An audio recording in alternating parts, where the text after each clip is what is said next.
Pecados espectaculares, por John Piper. Capítulo 6. La venta de José y el Hijo de Dios.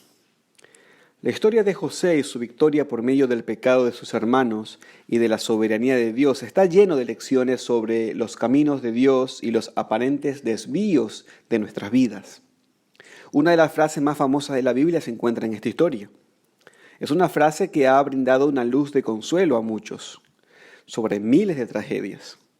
Vosotros pensasteis mal contra mí, mas Dios lo encaminó a bien. La palabra vosotros en esa oración se puede referir a cualquier persona que haga algo que nos hiera, incluso el mismo diablo. Lo que veremos ahora es que esta historia señala finalmente a aquel que fue herido por sus enemigos de una forma peor que cualquier otra persona y que en ese mismo abuso y dolor Dios encaminó todo para el bien, un bien infinito. Antes de examinar los últimos capítulos de Génesis y narrar nuevamente la historia de José y el impresionante pecado de sus hermanos y su propósito global en la gloria de Jesucristo, retrocedamos hasta Génesis capítulo 12. Dios escogió a Abraham de entre todos los pueblos del mundo simplemente por gracia y no como resultado de algo que Abraham hubiese hecho. En Génesis 12, 2 al 3, Dios le hace una promesa. Te bendeciré y engrandeceré tu nombre y serás bendición. Bendeciré a los que te bendijeren y a los que te maldijeren, maldeciré. Y serán benditas en ti todas las familias de la tierra. Ese es el nacimiento del pueblo de Israel, por medio del cual vendría al mundo Jesucristo, el Mesías, el Hijo de Dios, para salvarnos de nuestros pecados. Luego, en Génesis 15, Dios hace un pacto formal con Abraham. Usa un acto simbólico extraordinario y unas palabras asombrosas. Le dice a Abraham en Génesis 15, 13 al 16, ten por cierto que tu descendencia morará en tierra ajena y será esclava allí, y será oprimida 400 años, mas también a la nación a la cual servirán, juzgaré yo. Y después de esto saldrán con gran riqueza, y en la cuarta generación volverán acá, porque aún no ha llegado a su colmo la maldad del amorreo hasta aquí.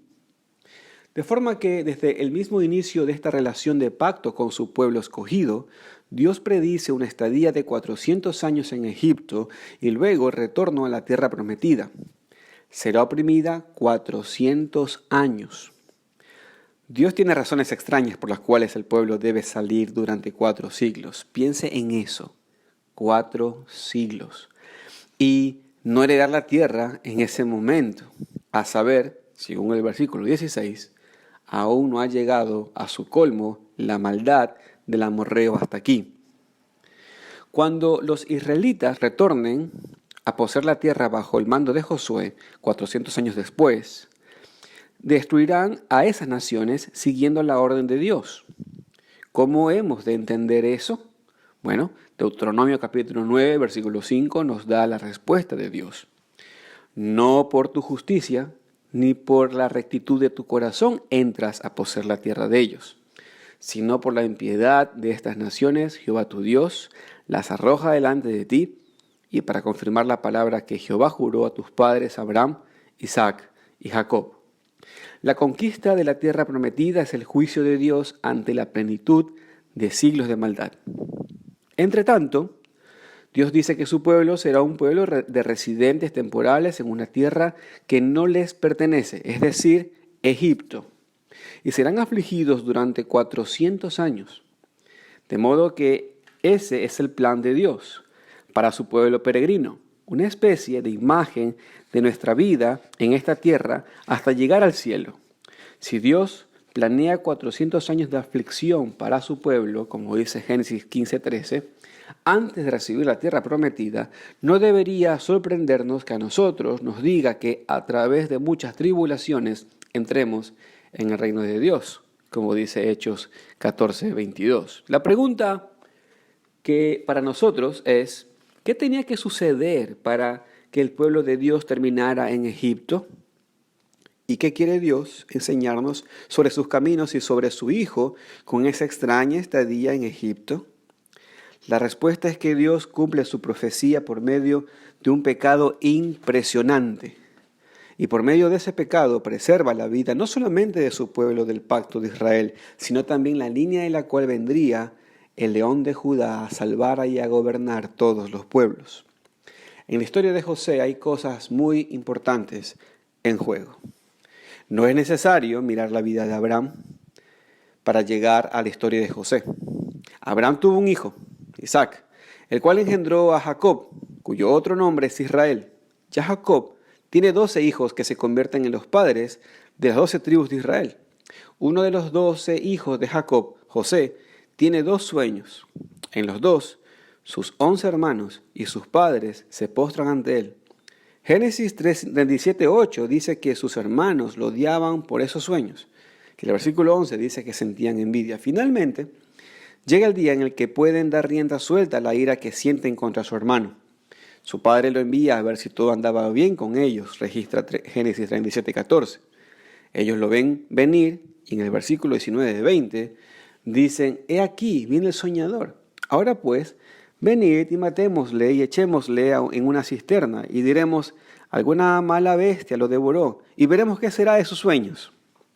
Rubén trata de salvar a José, pero su intento tiene una actitud solamente parcial cuando los hermanos venden a José como esclavo a una caravana de ismaelitas que se dirigen a Egipto, como registra Génesis 37, 27 al 28. Los hermanos conservan el abrigo especial de José y lo empapan en sangre de animal, y el padre asume que su hijo fue devorado por animales salvajes. Los hermanos piensan que ese es el fin del asunto. Pero los hermanos no tienen idea de lo que está sucediendo. Ignoran por completo que la invisible mano de Dios está en acción. No saben que a través de ese esfuerzo por destruir al soñador, están cumpliendo los sueños de José. ¿O cuán a menudo obra Dios de esa forma? Toma los mismos pecados de los destructores y los convierte en los medios de liberación de esos destructores. En Egipto, José es comprado por Potifar, un oficial de Faraón y capitán de la guardia, según Génesis 37:36. José se rinde ante la extraña providencia de Dios y aún sin entender la razón por la cual Dios le estaba permitiendo atravesar por ese momento tan difícil, sirve a Potifar fielmente. Recibe la confianza e influencia sobre la casa de Potifar y uno pensaría que los justos prosperarán, pero después de un tiempo sucede lo contrario. La esposa de Potifar trata de seducir a José, quien huye de la fornicación. Entonces, la rechazada mujer se torna despiadada y miente sobre José. En lugar de haber sido tratado con justicia, fue enviado a prisión. En prisión, una vez más, ignorando totalmente lo que Dios estaba haciendo en medio de toda esta miseria, José sirve fielmente al carcelero y le es dada confianza y responsabilidad. Por medio de la interpretación de 2 sueños, al copero y al panadero del faraón, José finalmente es sacado de prisión para interpretar uno de sus sueños. Confirmada la veracidad de su interpretación, la sabiduría de José atrae a Faraón de forma tal que se le nombra comandante de Egipto. Faraón le dice, tú estarás sobre mi casa y por tu palabra se gobernará todo mi pueblo. Solamente en el trono seré yo mayor que tú. Génesis 41:40 registra eso. 7 años de plenitud seguidos de 7 años de hambre golpearon la tierra, exactamente como José lo había predicho. Y José evitó la hambruna en Egipto recogiendo descomunales reservas de grano durante los 7 años buenos. Finalmente, los hermanos de José se enteraron de que había grano en Egipto y acudieron en busca de ayuda. Al principio no reconocieron a su hermano, pero finalmente él les reveló su identidad. Tenía 17 años de edad cuando lo vendieron como esclavo, dice Génesis 37:2. Ahora, al mostrar su identidad, tiene 39 años. Según registra Génesis 41:46, versículo 53 y también 45:6. Habían transcurrido 22 años. Los hermanos quedaron asombrados. Trataron de deshacerse del soñador y en su esfuerzo por hacerlo, cumplieron los sueños de José y el plan de Dios. Los hermanos finalmente se postraron ante José tal como sus sueños lo habían indicado. Finalmente, él los invita a vivir en Egipto para salvar sus vidas. empieza el cumplimiento de la lejana profecía que decía que la semilla de Abraham sería residente de manera temporal durante 400 años en Egipto. De forma que nos volvemos a preguntar, ¿qué tenía que suceder para que el pueblo de Dios terminara en Egipto? ¿Y qué quiere enseñarnos Dios sobre sus caminos y sobre su Hijo con esa extraña estadía en Egipto?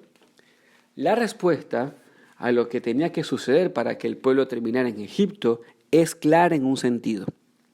Ellos llegaron allá por medio del impresionante pecado de un intento de homicidio, de un avaro negocio de esclavos y del despiadado engaño a un anciano quebrantado. Pero, ¿cómo describe la Biblia el cumplimiento de esta profecía de Dios? De dos formas. En primer lugar, que todo, en Génesis 45:5, dice esto. José le dice a sus hermanos que están llenos de temor ante él, les dice esto: no os entristezcáis ni os pese de haberme vendido acá, porque para preservación de vida me envió Dios delante de vosotros. La primera forma en que la Biblia describe este impresionante pecado de los hermanos es afirmando que fue la forma como Dios envió a José a Egipto a fin de salvar a los mismos que estaban tratando de asesinarlo. Me envió Dios delante de vosotros. Y para que no pensemos que ese fue un comentario al margen de poca importancia, leemos exactamente lo mismo en el Salmo 105, versículo 16 al 17.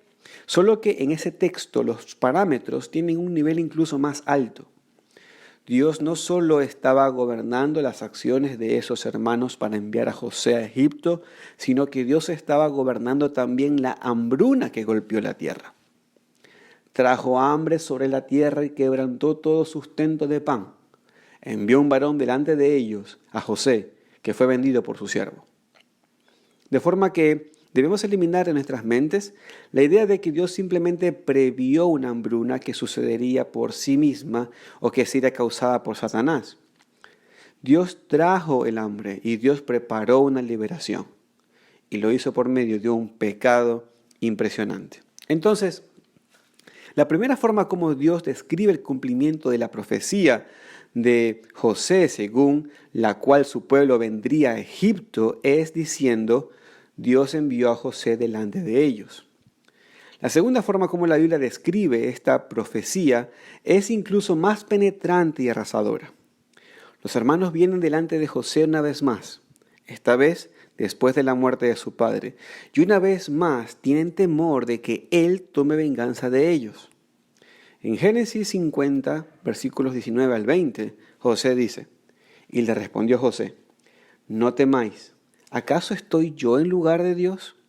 Vosotros pensasteis mal contra mí, mas Dios lo encaminó a bien, para hacer lo que vemos hoy, para mantener en vida a mucho pueblo. La segunda forma en que la Biblia describe cómo Dios cumplió su profecía es diciendo: los hermanos pensaron en la venta de José para hacerle el mal, pero Dios lo encaminó a bien. Observe que no dice que Dios usó el mal que ellos hicieron para generar el bien después de que ellos habían hecho el mal.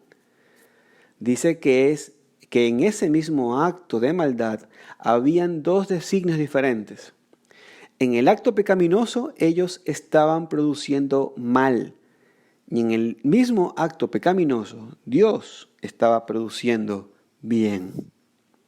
Esto es lo que estamos viendo y lo que veremos una y otra vez.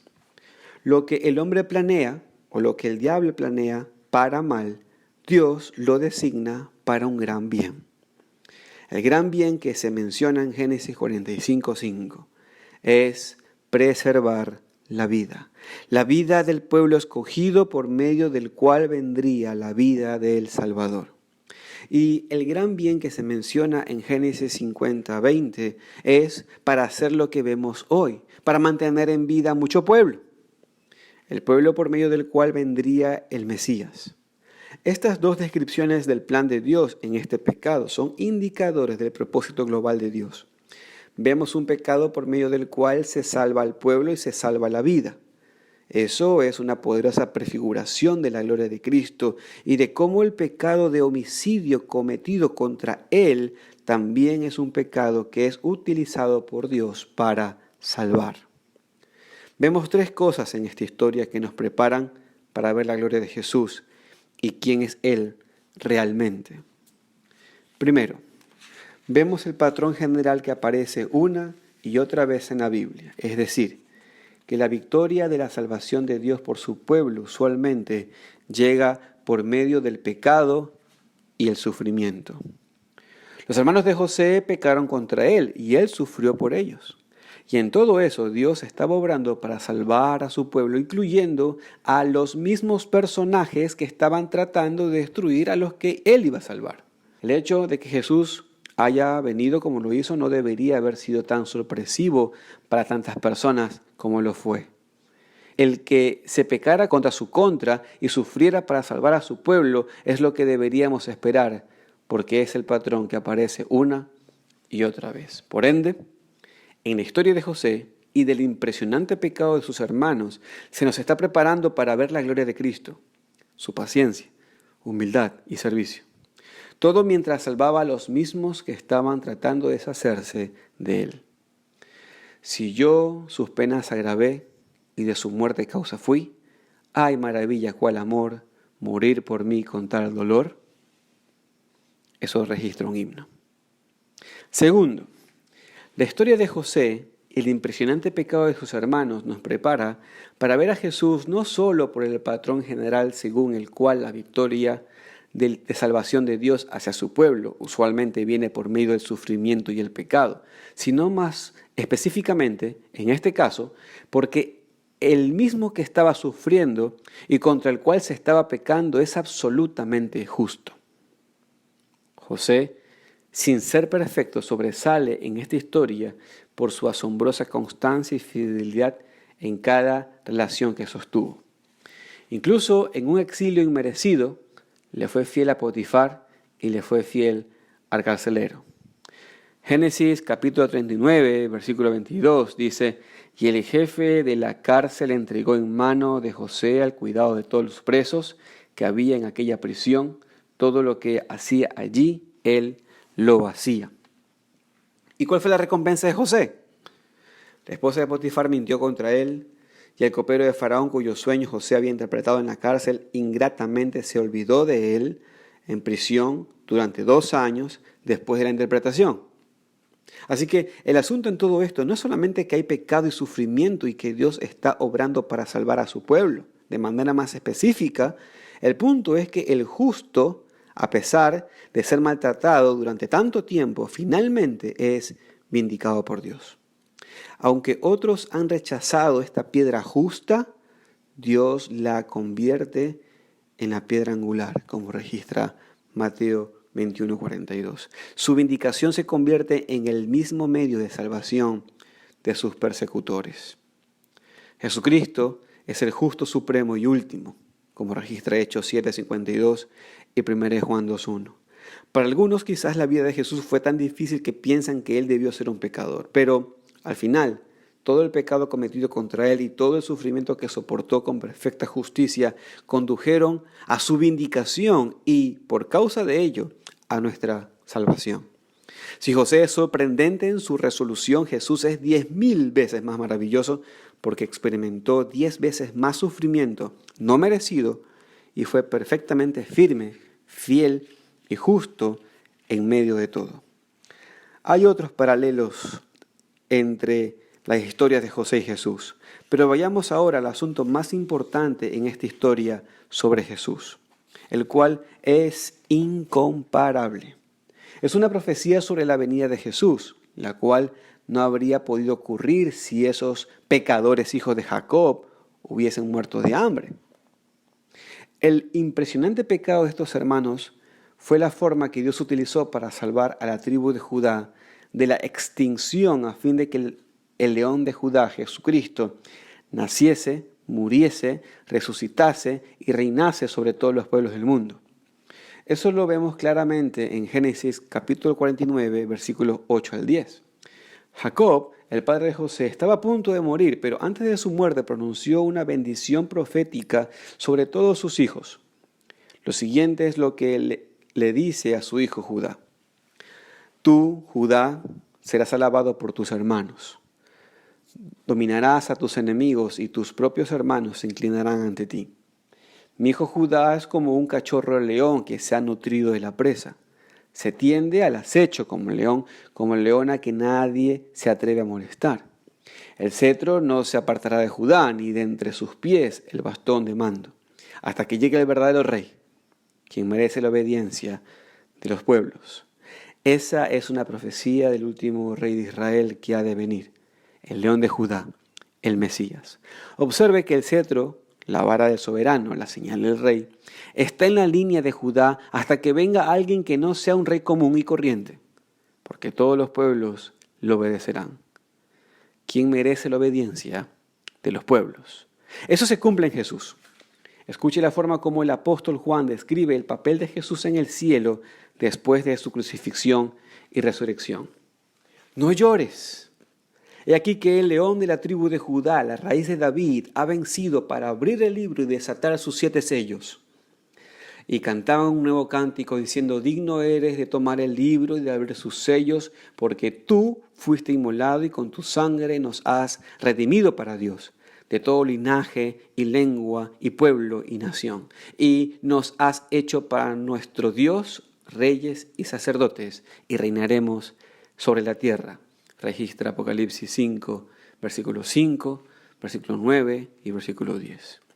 Lo más maravilloso con relación al león de la tribu de Judá, en cumplimiento de la profecía de Jacob, es que reclama la obediencia de todos los pueblos del mundo, no por medio de la explotación de nuestra culpa ni subyugándonos por la fuerza, sino al llevar Él nuestra culpa y liberarnos para que lo amemos, lo adoremos y lo obedezcamos con gozo por toda la eternidad. El león de Judá es el cordero que fue asesinado. Obtiene nuestra obediencia perdonando nuestros pecados y haciendo que su propia obediencia, su propia perfección, porque es el justo, sea el fundamento de nuestra aceptación ante Dios. Y en esta posición de inmensurable seguridad y gozo, todo debido a su sufrimiento, justicia, muerte y resurrección, obtiene nuestra obediencia gustosa y voluntaria. La historia de José es la historia de un justo contra el cual pecaron y quien sufrió para que la tribu de Judá fuese preservada y para que surgiera en el futuro un león que demostraría ser semejante a un cordero, por medio de cuyo sufrimiento y muerte obtiene y capacita a todas las naciones para obedecerle gustosamente, incluso las mismas naciones que lo asesinaron. ¿Le obedece usted a él gustosamente?